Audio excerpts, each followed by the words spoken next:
Irmãos, graça e paz, tudo bem com vocês? Sobreviver ao pastor João Flávio? Muito bem. Pastor João Flávio não deixa a gente falar, né, irmão? Só ele quer falar. Mas tá bom. Irmãos, estou feliz de estar aqui com vocês mais uma vez, tá? Revendo os irmãos dessa 14ª edição do Congresso Apologético Pastor Natanael Rinaldi. Vai para a sua já está, né? Na sua 14ª edição. E se Deus assim o permitir, no ano que vem vamos para a 15ª edição, para a glória e honra do nosso Senhor Jesus Cristo. Sendo que este evento é um evento ímpar no Brasil, tá? É o bastião, eu costumo falar com o pastor João Flávio, é o bastião da apologética dentro da área da heresiologia no Brasil. Então o que os irmãos estão tendo aqui são palestras que nós não temos assim a todo momento no Brasil. E até mesmo se você for procurar na internet, você vai encontrar palestras voltadas para a heresiologia. Contudo, eu não garanto a qualidade das pesquisas que são colocadas em muitos canais aí pela internet. Mas aqui você tem pesquisadores abalizados. Ontem nós tivemos aqui o pastor Elias Soares, né, que dispensa comentários. Hoje o pastor, acho que ontem também, antes de ontem, o pastor João Flávio Martinez também do CACP, eu também sou do CACP, fundamos junto o CACP, né? Sou cofundador e vice-presidente. Então nós garantimos as fontes das nossas informações, tá? A palestra de hoje ela tem como tema como se faz um santo. O pastor João Flávio acabou de falar sobre o espiritismo kardecista. Isso está fazendo jus ao tema geral do seminário ou do congresso, que é resposta apologética à religiosidade brasileira. Então o pastor Elias falou sobre a questão de suicídio, o pastor Natanael Filho falou sobre os desigrejados, é uma nova forma de espiritualidade que está surgindo no Brasil. Hoje o pastor João Flávio fez as vezes da irmã Cândida, que infelizmente está acamada, e eu vou falar agora sobre uma outra realidade, né, religiosa que impera em nossa nação, que é o catolicismo romano, tá? Como se faz um santo? A indústria da santidade. Quando nós remetemos à indústria de santidade, nós estamos falando um pouco de comércio, mas eu não quero focar aqui nesta palestra sobre o comércio que a Igreja Católica faz a respeito dos seus santos, tá? Porque eles estão de um modo bem íntimo. Os santos produzem relíquias, e as relíquias produzem as imagens, tá? E as imagens precisam ser comercializadas e industrializadas. Então, de certa forma, é uma indústria de santidade, porque quanto mais santos a Igreja Católica faz, mais ela tem que produzir imagens desses santos, imagens variadas. As relíquias são expostas à veneração, como eles gostam de dizer, dos fiéis. Então, de certa forma, é uma indústria da santidade. Mas eu não quero focar aqui sobre a questão comercial, e sim focar no processo de como que se faz um santo dentro da Igreja Católica. Amém? Então, o objetivo da minha palestra é bem simples, bem didático, bem fácil dos irmãos assimilarem, tá? Eu quero começar falando sobre a questão das canonizações, o processo de canonização, e no final eu quero fazer ali uma refutação a alguns argumentos utilizados pelos apologistas católicos para defender a questão dos santos, né, a doutrina dos santos dentro da Igreja Católica. Nós evangélicos e católicos, nós temos doutrinas similares, tá, a respeito da comunhão dos santos. A Igreja Evangélica acredita na comunhão dos santos como está no Credo Apostólico. O Credo Apostólico fala sobre a comunhão dos santos e nós acreditamos. Porém, a comunhão dos santos, biblicamente falando, tem a ver com o corpo de Cristo espalhado por toda a terra. Tá? Cada região que possui um crente em Jesus Cristo, que faz parte do corpo de Cristo, ele espiritualmente está em comunhão conosco, mesmo que ele está a milhares e milhares de distância. Nós temos então a comunhão dos santos. Dentro da ótica teológica católica, essa noção de comunhão dos santos, ela varia um pouco. Eles estendem a comunhão dos santos até mesmo a pessoas que morreram. Então, por exemplo, os católicos que já faleceram, eles podem ainda, né, nessa expressão comunhão dos santos, eles podem ainda conversar com as pessoas e responder orações de pessoas que estão aqui na terra. Eles entendem assim, então, a comunhão dos santos. A Bíblia não diz isso e nós veremos o porquê durante essa palestra, amém? Alguém aqui já foi católico? Deixa eu ver aqui alguns católicos. Muito bem. Você tinha algum santo em particular? Tinha? Que santo que a irmã tinha? Fátima. Muito bem. Quem é mais aí? O irmão lá. Santo Antônio. Estava louco para casar, né, irmão? O santo dos encalhados. Tá certo. Eu fui católico até meus 15 anos. Eu me converti com 15 anos de idade. Mas eu posso dizer que eu era um adolescente, assim, dentro de uma média religiosa um pouco avantajada. Porque eu procurava a igreja, procurava rezar todos os dias, porque eu sentia dentro de mim um vazio muito grande. E eu tinha medo de morrer, porque eu não sabia para onde ia a minha alma. Por mais que eu frequentasse as missas, por mais que eu rezasse as Ave Maria, os Pai Nosso, por mais que eu fazia as novenas, eu não tinha paz interior. Então, eu fui evangelizado, Jesus Cristo me alcançou com o seu evangelho, e a partir deste momento, então, eu entreguei a minha vida para Jesus.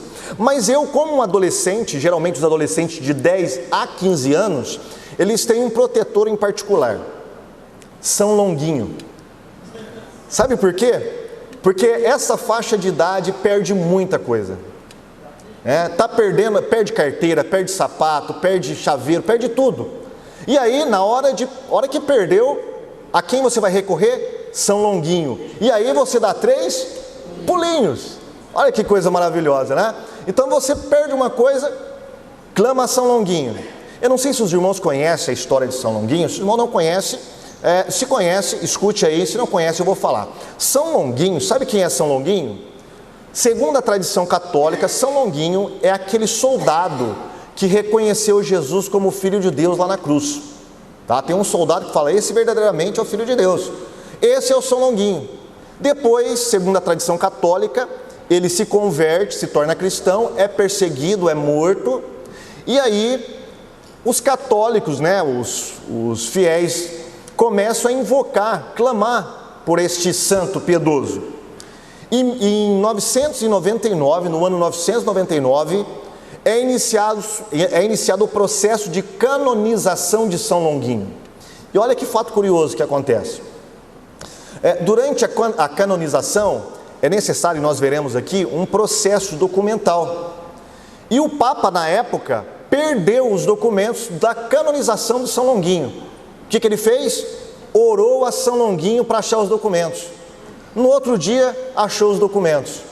Canonizou São Longuinho como santo que acha das coisas impossíveis, que acha as coisas perdidas, né? Essa é a história de São Longuinho. Então, todas as vezes que eu perdi uma coisa, minha avó falava, reze a São Longuinho. E eu rezava a São Longuinho porque eu perdi a chupeta. Rezava a São Longuinho e dava 3 pulinhos quando eu achava, né? Hoje eu sei que isso não passa de mera fantasia e eu não falo isso, irmãos, para denegrir a fé católica, mas para ajudar os católicos a chegar no entendimento mais bíblico do que seja santidade. Então nós vamos ver hoje como se faz um santo dentro da Igreja Católica e o que a Bíblia diz, por outro lado, sobre santidade. Muito bem, o catolicismo ele está estampado, não só em revistas, em camisetas. Os santos fazem muito sucesso hoje em dia. Por exemplo, nós temos aí várias canonizações. Os 3 últimos papas foram os responsáveis por canonizar mais santos do que todos os papas na história do catolicismo. A instituição, a entidade, né, religiosa responsável é a Congregação para a Causa dos Santos. Ela é responsável por fazer todo este processo de canonização e colocar a pessoa em um altar para ser venerada pelos fiéis católicos. E aí nós temos alguns santos famosos dos católicos brasileiros, né? Nós temos aí a Madre Teresa de Calcutá, Santo Antônio, né? Nós temos Santo Expedito, São Jorge, né? Nós temos uma aqui que vai ser canonizada dia 13 agora, pelo Papa Francisco, tá? Ela está aqui no meio. E nós temos também outros santos brasileiros que estão em vias de canonização, tá? Então, o católico brasileiro, ele conhece muito bem os seus santos. A Igreja Católica Brasileira, ela está produzindo muitos santos made in Brasil, né, para veneração e consumo da religiosidade católica. Existe um documento, né, que regula toda essa canonização, é chamado de Código Canônico, tá? Código do Direito Canônico. É esse livro aí, é esse documento que regula quem vai ser santo ou não dentro da Igreja Católica. Vamos ver algumas coisas aqui que esse documento diz. Olha, diz aí no cânon 1186, para fomentar a santificação do povo de Deus, a Igreja recomenda a veneração peculiar e filial dos fiéis à bem-aventurada sempre Virgem Maria, Mãe de Deus, que Jesus Cristo constituiu Mãe de todos os homens, e promove o verdadeiro e autêntico culto dos outros santos. Portanto, os santos, eles recebem um culto. É claro que o catolicismo depois vai fazer uma engenhosa diferença entre culto de latria e culto de dulia e hiperdulia, né? Um culto tributado aos santos, às relíquias e às imagens, outro culto tributado a Maria e o culto de latria tributado à Santíssima Trindade. Com cujo exemplo os fiéis se edificam e de cuja intercessão se valem. Então existe um culto voltado para os santos e os santos também intercedem por essas pessoas, por esses católicos que estão aqui na terra. No cânon 1187 diz assim: só é lícito venerar com culto público os servos de Deus que foram incluídos pela autoridade da Igreja no álbum dos santos ou beatos. Existe uma diferença entre beato e santos. Nós veremos então o processo que é seguido até a pessoa se tornar uma santa ou um santo dentro da Igreja Católica, tá? Então o Código de Direito Canônico é esse documento que vai regular de modo burocrático, tá, quem será ou não santo dentro da Igreja Católica. Não vale a pena, não depende apenas dos fiéis pegar uma pessoa que foi piedosa no meio católico e transformar ela em um santo ou numa santa, começar a orar ou rezar para ela, tá? Depende muito do que a Igreja Católica, como instituição eclesiástica, vai definir da vida daquela pessoa. Então ela passa por todo um processo burocrático até se tornar um santo ou uma santa. No meu canal Defensores, eu tenho um vídeo que eu fiz algumas semanas atrás falando sobre o culto aos santos, tá? Se os irmãos quiserem acessar, é bem resumido desta palestra que nós estamos tendo hoje. Então esse é o processo que os irmãos estão vendo aí, tá? Pelo qual passa um santo ou uma pessoa que está galgando o status de santo ou de santa dentro do catolicismo romano. Primeiro, a pessoa não é chamada de santo ou de santa, tá? O primeiro importante título que ela recebe é servo de Deus. Então, a partir do momento que é iniciada a causa da canonização, ela já recebe esse título. Tá? Então, por exemplo, aqui vamos supor que é uma paróquia católica. Aí teve uma pessoa aqui, um padre ou um frei, que foi uma pessoa muito piedosa, bondosa, fez muita caridade, e alguns aí começam a orar essa pessoa. Tá? E esse frei ou esse padre começa, entre aspas, responder às petições desses fiéis. Então, o que essa paróquia faz? Ela entra com um processo, tá, na congregação dos santos e entra com esse processo para que essa pessoa seja elevada a servo de Deus. Esse é o primeiro título para quem quer ser santo dentro do catolicismo romano. Depois que esse processo inicia, aí tem outra etapa, é a etapa de veneração ou venerável. E a partir do decreto venerável, examine-se mais a vida e os atos da pessoa. Então a investigação vai se aprofundando. Aí não basta só a igreja ou a paróquia falar que foi uma pessoa piedosa. A congregação dos santos precisa examinar a vida dessa pessoa para ver se não há nenhum pecado mortal, se realmente o que ela fez condiz com a fé ali dos católicos. Passado esse período, ela é declarada beata ou beato. É uma outra fase agora mais aprofundada deste processo de canonização.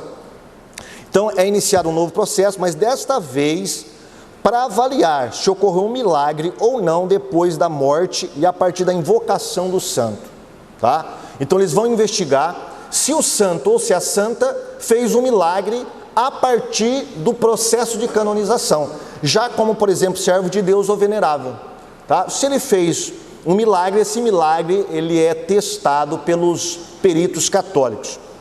Muito bem, passado a fase de beatificação, aí sim ela vai para uma fase final, que é a fase de santificação, ou seja, a pessoa é declarada santa ou santo aí no caso, né?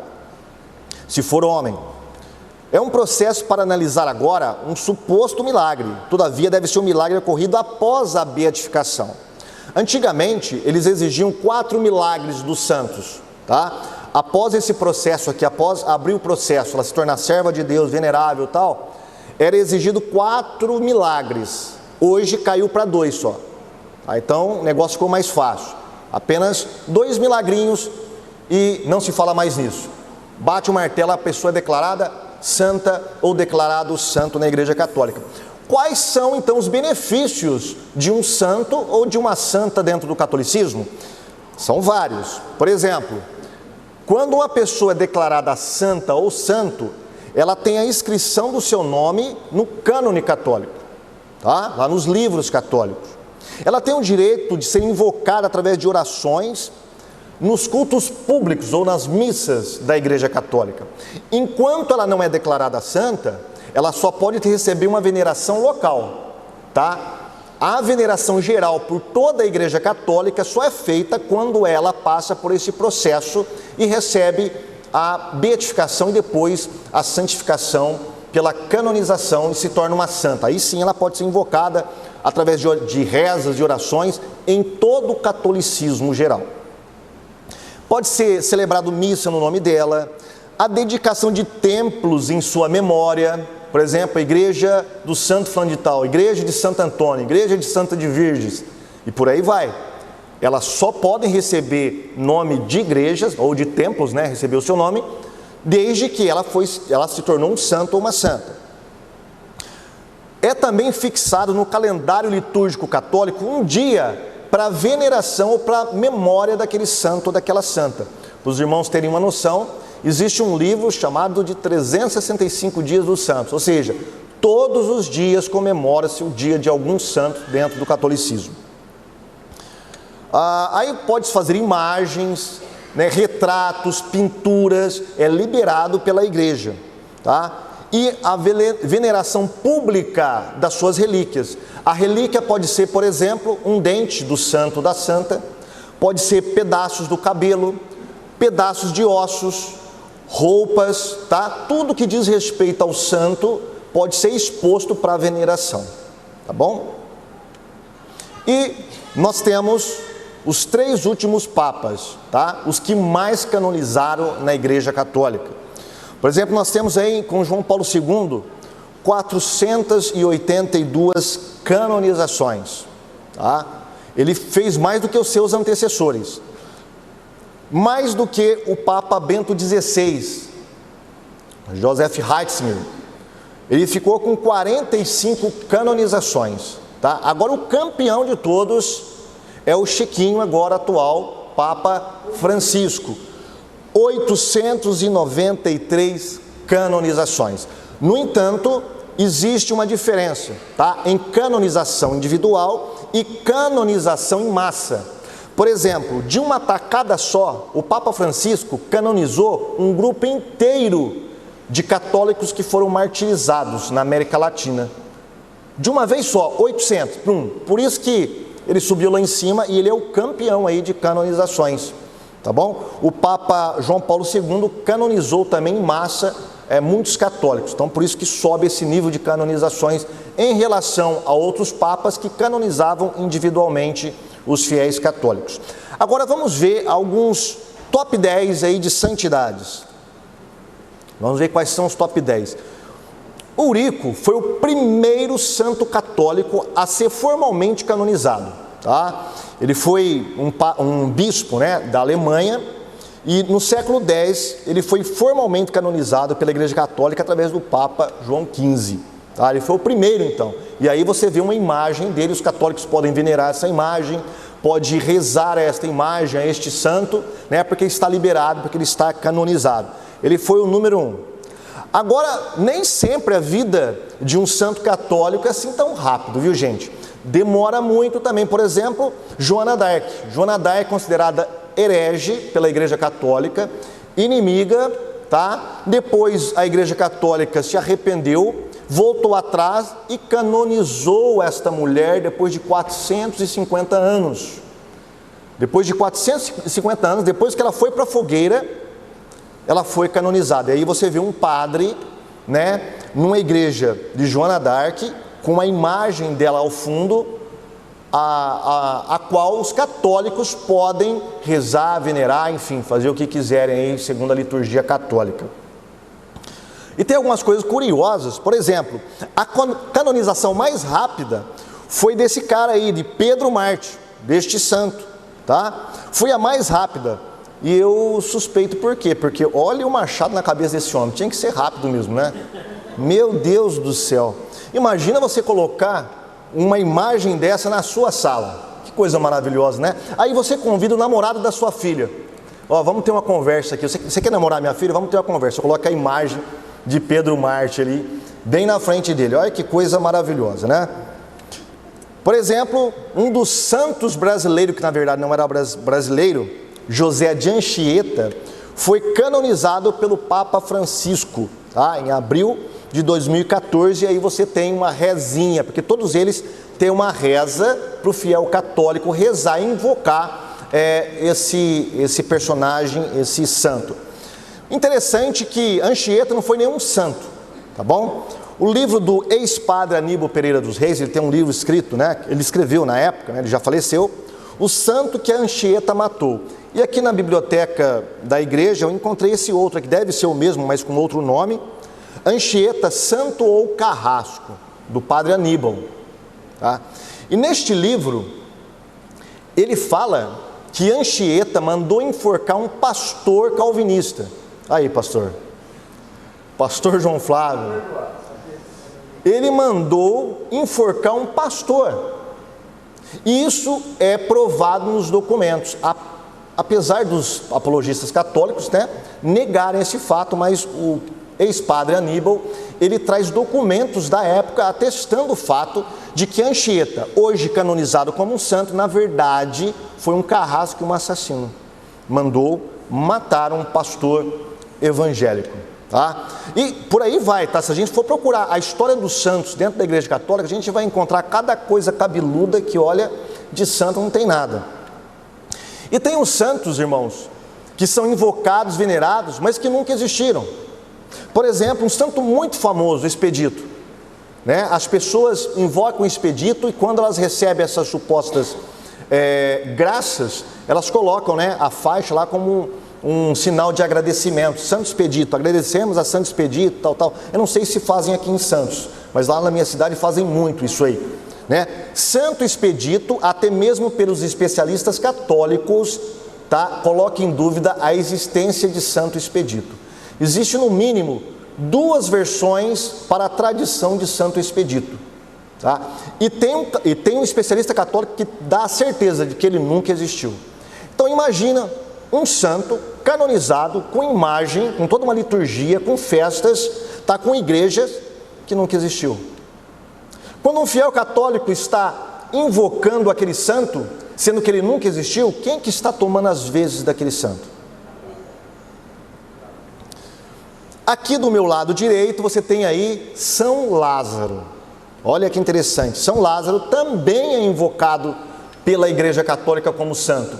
E os irmãos percebam que as imagens, as medalhas, as figuras, os santinhos de São Lázaro, remete à imagem do Lázaro da história do rico Lázaro, tá? Agora tem uma coisa interessante, o padre Zezinho, ele tem um livro, acho que chama Sou Feliz por Ser Católico, e neste livro ele fala que Lázaro nunca existiu. Agora, se Lázaro nunca existiu, o que fazem os católicos ao invocar São Lázaro? A quem eles estão invocando, sendo que ele nunca existiu? E o pior, como que a Igreja Católica está vendendo imagens e mais imagens, relíquias de uma personagem que nunca existiu? Irmãos, isso é fraude, isso é fraude, isso aí deveria ser denunciado no PROCON, né? Estou dando dinheiro lá, estou comprando a imagem, a medalhinha lá de um cara que nunca existiu, estou invocando uma pessoa que nunca existiu, e por aí vai. Por exemplo, Santa Mônica, há uma perspectiva de que Santa Mônica, a perspectiva histórica, ela nunca existiu. Na verdade, Santa Mônica é um erro de tradução, ou melhor, Santa Mônica não, Santa Verônica, tá? Santa Verônica, ela nunca existiu. Santa Verônica, na verdade, o que dizem os estudiosos, foi uma confusão com o nome do ícone, né? Aquele ícone de Cristo lá do Santo Sudário, o ícone verdadeiro, ou seja, eu não lembro agora a palavra em latim, mas que parece, tem a ver com o nome de Verônica, ou vero ícone, é mais ou menos isso, o ícone verdadeiro, o retrato verdadeiro, tá? É mais ou menos isso aí. Então, esses santos nunca existiram, e os fiéis católicos invocam isso. Por isso nós temos que pregar o Evangelho. A igreja evangélica parou de pregar o Evangelho a católicos de verdade. Antigamente, quando eu me converti, muitas das pregações eram voltadas para essas questões apologéticas. Hoje nós perdemos um pouquinho disso, né? A igreja católica, ela precisa tanto de ser evangelizada, quanto os espíritas que foram tratados aqui na palestra anterior. Por exemplo, nós temos aí Frei Galvão, que foi canonizado em 2007 pelo Papa Bento XVI. É um santo brasileiro, tá? Nós temos Santa Paulina. Frei Galvão tem a ver com as famosas pílulas, né? Pílulas de Frei Galvão. A pessoa engole aquela pílula, que na verdade é uma oraçãozinha em latim, né? E ela fica esperando a graça, ou esperando expelir aquilo lá. Santa Paulina é uma outra santa canonizada também em 2002 pelo Papa João Paulo II, santa brasileira também, made in Brasil, tá? O Papa João Paulo II, assim como os outros papas, falaram que o Brasil precisa de muitos santos. Então a gente percebe que isso está sendo bem acelerado dentro das canonizações, tá? Muitos santos católicos brasileiros estão sendo elevados a esse status aí de santidade. E por último, agora, tá? Vai ser canonizada a irmã Dulce, dia 13 agora, tá bom? Ela será canonizada. Agora, como é que acontece isso? Qual foi o processo, né? Não da congregação dos santos, não esse processo burocrático, mas como é que aconteceu isso na história? Isso tem a ver com a questão das relíquias dos mártires. Por exemplo, as famosas catacumbas de Roma forneceram vários mártires para a fé religiosa. Então, há uma tradição antiga de que as pessoas iam orar ou rezar em cima das catacumbas dos cemitérios ali, dos mártires. E depois, com o passar do tempo, com essa miscigenação entre cristianismo, após Constantino tomar o poder, entre cristianismo e paganismo, o cristianismo foi perdendo o seu poder moral, espiritual e litúrgico. Muitas das coisas dos pagãos foram passadas para dentro da igreja. E os fiéis agora, que vinham daquele mundo pagão, acostumado com seus semideuses, que eram intermediários, protetores entre os deuses maiores e os homens, quando eles vinham para a igreja agora, eles precisavam de ter também esse baluarte, essa proteção de algum santo, tá? E isso foi sendo trabalhado ano após ano, século após século, dentro do catolicismo romano, até se transformar no que a gente conhece hoje como a doutrina dos santos. As relíquias, então, começaram a fazer muitos milagres, tá? E aí tem umas coisas curiosas, né? Algumas relíquias, por exemplo, do leite de Maria. Tinha padres, freis, bispos na época, que se orgulhava que na sua igreja tinha as melhores relíquias do cristianismo. Coroas do espinhos da coroa de Cristo. Por exemplo, as cabeças de João Batista. Encontraram 8 cabeças de João Batista. Cada igreja falava que a sua cabeça de João Batista era a verdadeira, era a original. Pasmem, plumas das asas dos anjos. Tinha igreja que se orgulhava de ter a relíquia de plumas das asas dos anjos, né? Então isso aí, na Idade Média, foi proliferando. Por quê? As pessoas não liam Bíblia.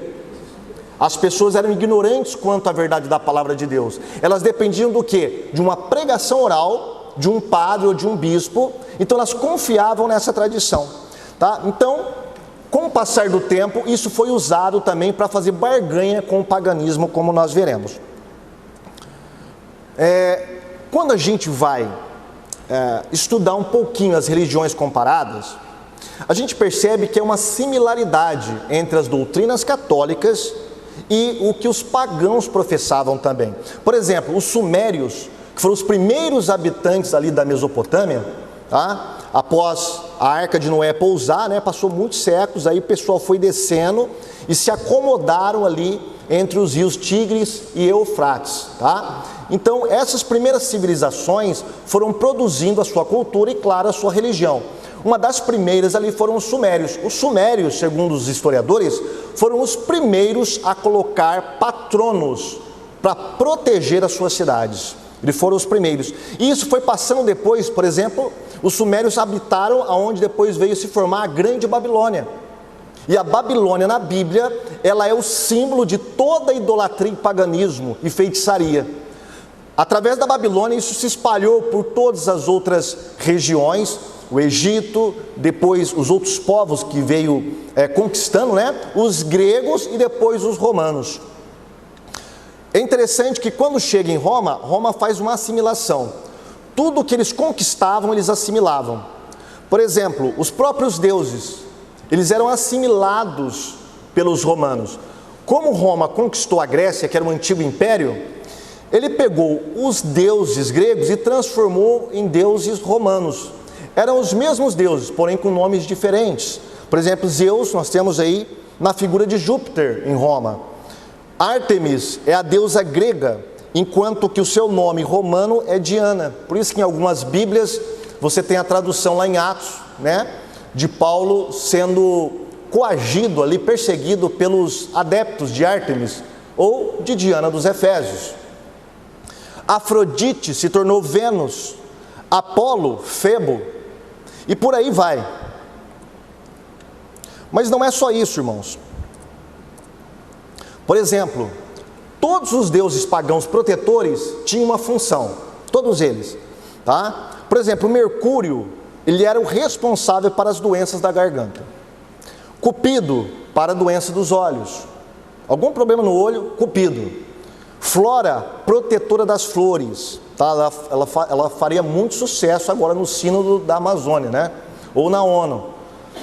Protetora das flores. Por exemplo, as festas e dias especiais também era distribuído entre esses deuses pagãos, tá?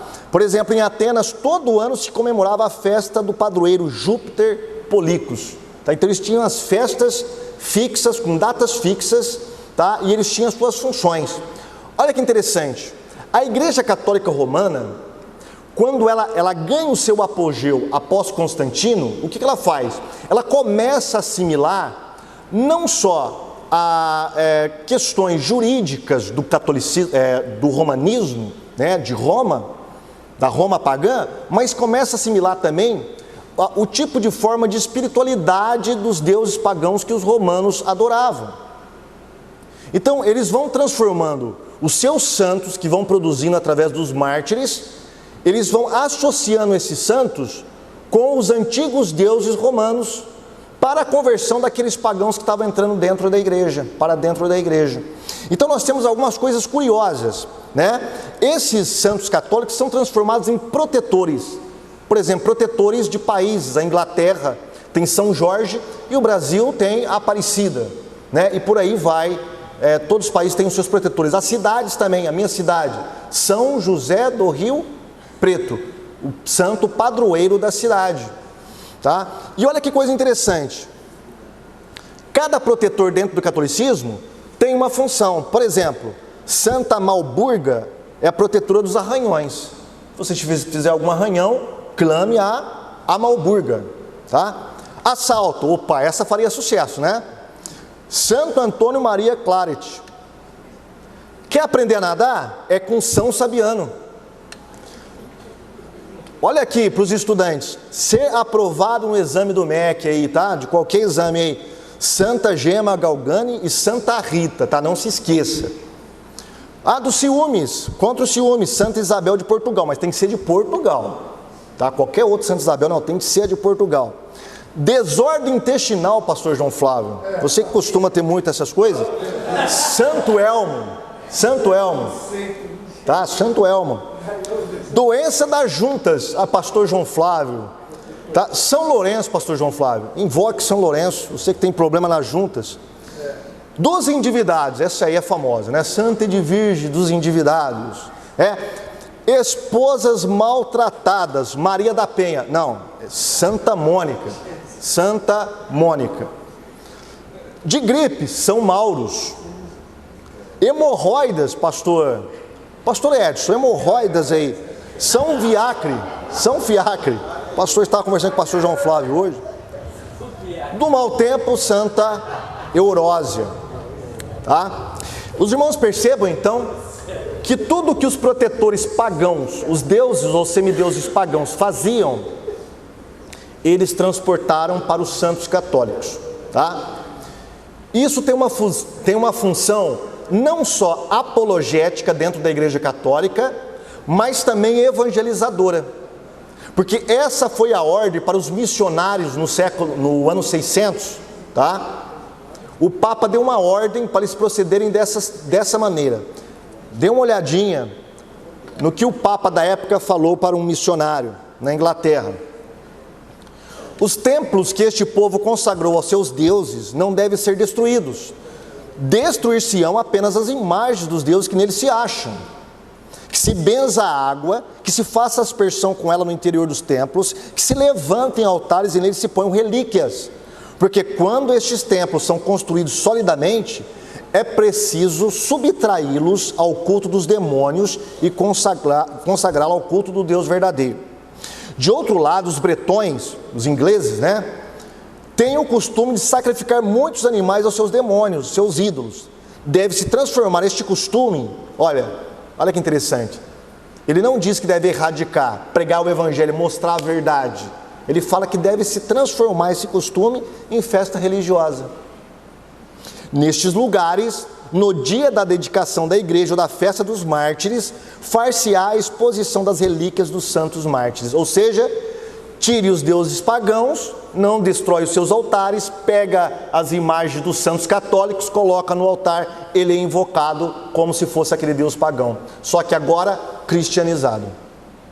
Foi assim que a igreja fez aqui com escravos que vieram para o Brasil, né? Foi dessa maneira. Esse é o método de evangelização que perdurou por muito tempo dentro da igreja católica e que trouxe muitos males para os fiéis católicos.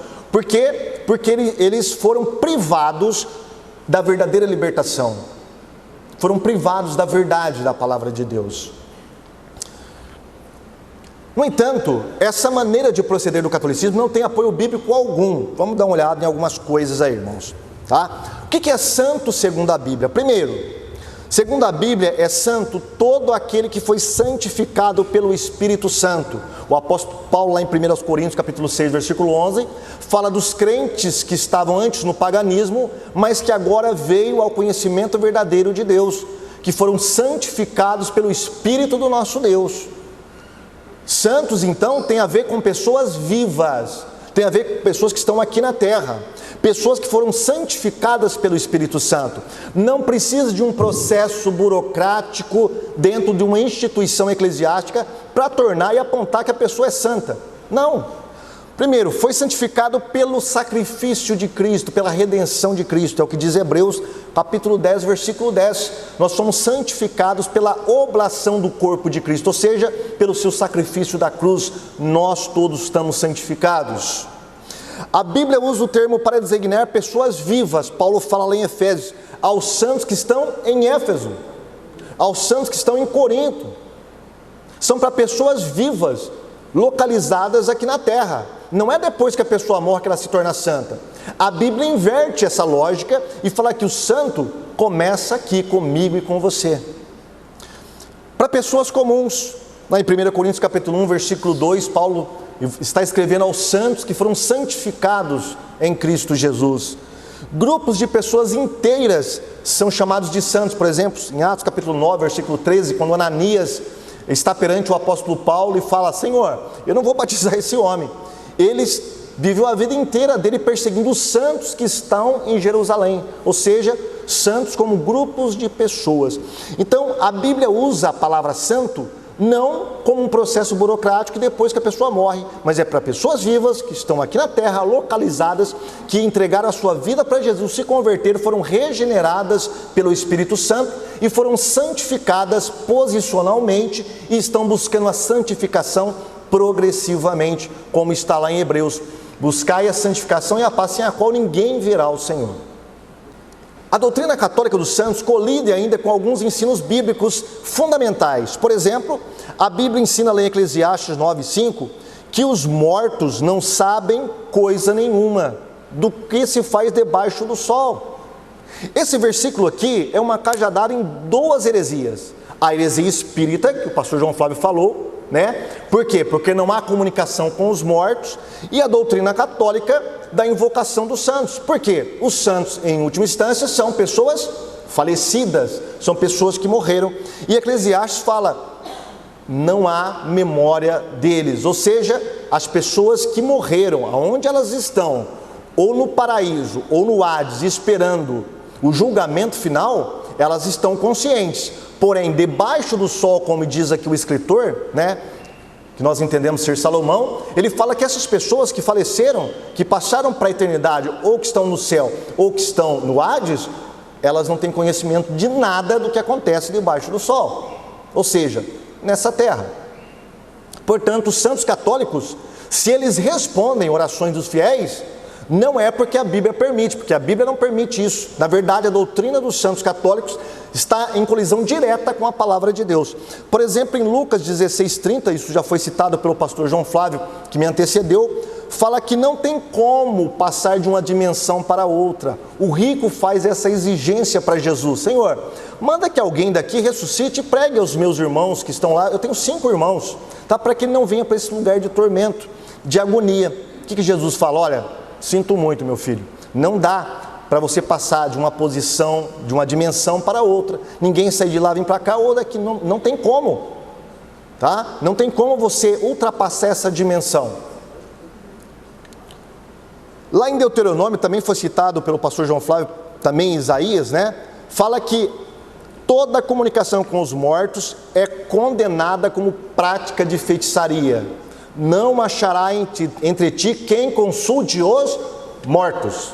E os santos católicos são pessoas mortas. São pessoas mortas. Além dessa impossibilidade bíblica que colide diretamente com doutrinas fundamentais do cristianismo, nós temos também uma questão lógica. Se os santos ouvem seus devotos, então eles têm que ser oniscientes. Porque imagina, vamos colocar aí São Pedro. São Pedro tem devotos no mundo inteiro. Imagina que os fiéis católicos estão invocando São Pedro agora, os de Portugal também invocam, os de Roma invocam, lá da Grécia invoca, e até os confins do mundo, todo mundo invocando ao mesmo tempo. São Pedro, para responder essas pessoas, ele teria que ser como Deus, onisciente, para poder responder a todos esses fiéis.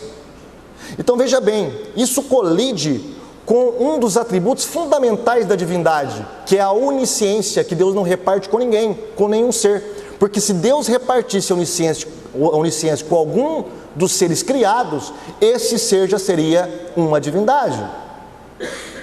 Então veja bem, há um obstáculo lógico para a doutrina dos santos. Uma coisa interessante, os santos católicos, na sua maioria, só fazem milagre depois que morrem. Só faz milagre depois que morrem. Com exceções, viu? Existe dentro da tradição católica, dos documentos, alguns desses santos que fazem milagre em vida aí, tá? Tem alguns casos, mas é raríssimo. A maioria é exigido milagres depois que a pessoa morre. Olha que interessante. No entanto, a Bíblia chama de santo não pessoas que fizeram milagres, são pessoas comuns, como eu e como você, que nunca fizemos milagre algum, mas somos designados como santos e santificados em Cristo Jesus. Uma coisa interessante, se os santos são pessoas que eram piedosas, que eram servos de Deus, eu não encontro nenhum santo Elias nos altares católicos. Elias não foi santo?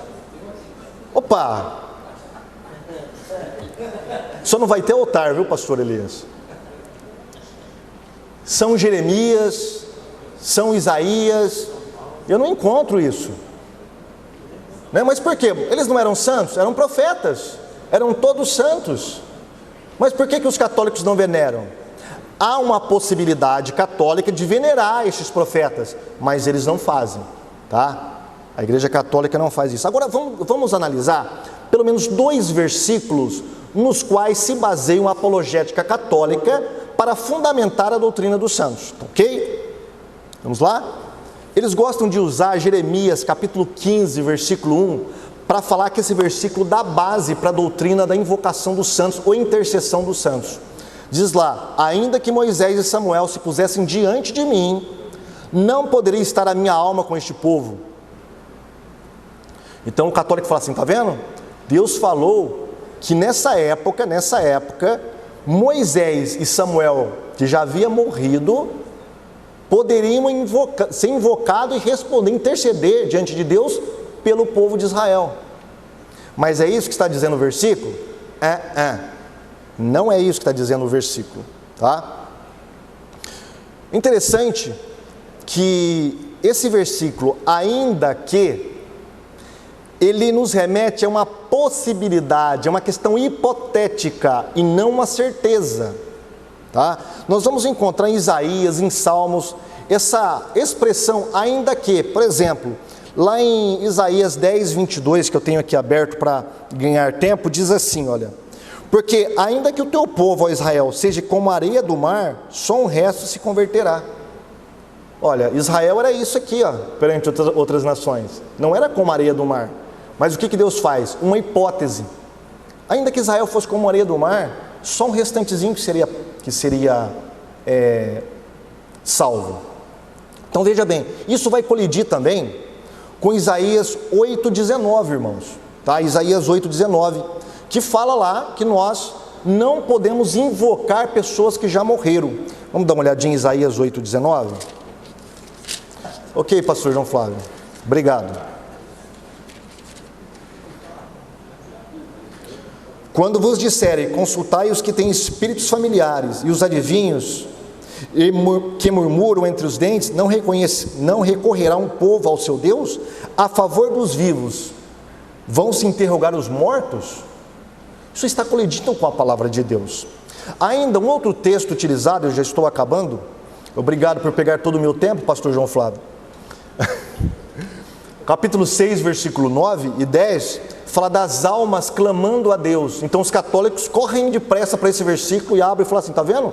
Aqui tem uma prova de que você pode invocar os santos e eles intercedendo, porque aqui as almas estão intercedendo diante de Deus pelas pessoas que estavam vivas na terra. Mas quando você vai olhar este versículo, aqui não tem intercessão coisa nenhuma. Por quê? Porque o verso, o contexto não mostra as pessoas que estão na terra clamando a essas almas, e elas estão falando de vingança e não de intercessão. Uma coisa interessante. Então, os católicos precisam produzir um texto bíblico onde mostra uma pessoa na Bíblia viva invocando uma pessoa morta, e uma pessoa morta intercedendo por um vivo diante de Deus. Eles não têm nenhum versículo. Se você entrar na internet, você vai encontrar uma apologética católica muito forte voltada para essa questão. Mas quando você vai analisar os versículos que eles citam para nós, como prova da doutrina da intercessão dos santos, são todos versículos de pessoas vivas intercedendo por pessoas vivas. Nenhuma pessoa morta intercedendo por pessoa viva. Por quê? Porque essa doutrina não é bíblica, é uma doutrina antibíblica. Então, está aí, meus irmãos, tá? É assim que se faz um santo dentro da Igreja Católica. Não é fácil não, viu? Não é fácil não, tá? E nós observamos também como que isso não é bíblico, né? Como que a Bíblia traduz de uma outra maneira a questão da santidade para nós. Ela vem através do doce sacrifício de Cristo, do seu doce Espírito. Nós somos declarados santos diante de Deus. Amém? Você pode dar glória a Deus por isso? Amém. Deus abençoe, irmãos, tá? Esteja aqui amanhã também, terá ótimas palestras com outros temas voltados para a religiosidade brasileira. Não perca, tá? Invista no seu conhecimento apologético e teológico, tá? Que Deus abençoe.